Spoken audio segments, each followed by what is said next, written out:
पाठ्यक्रम रे सामिल हेब नवरंगपुर पाठ्यक्रम रे सामिल करा जिवो एवं ए निष्पत्ति लिया जाइछि रक्ततीर्थर पापड़ाहांडी गुलिकाट घटना 1942 अगस्त 24 तारीख दिन इंग्रेज को गुली रे टली पड़िथिले 19 जन वीर शहीद स्वाधीनता संग्राम रे झांस देथिबा शहीद को वीरोत्तर गाथा पुस्तक रे लिपिबद्ध हेब ओडिशार अनेक प्रांत रे लोक माने ए घटना संपर्क रे अज्ञ अछंती ए घटना को लोकलोचन को आनिबा पई प्रयास करा जाइछि एने शहीद परिवार को दायित्व मध्य खुशीर लहरी खेली जाइछि।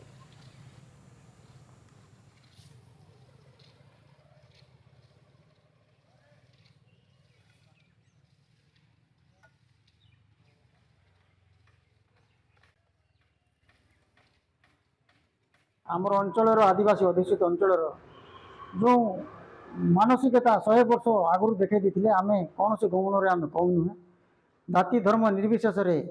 देशपाई बलिदान त्याग अनेक लोक शहीद होते एटार दाबी बहु वर्ष है आम नवरंगपुर जिला स्वाधीनता संग्रामी स्मृति कमिटी तरफ अनेक थर आम सरकार को देचु केंद्र सरकार को देचु राज्य सरकार को देचु विलंबर हेले आज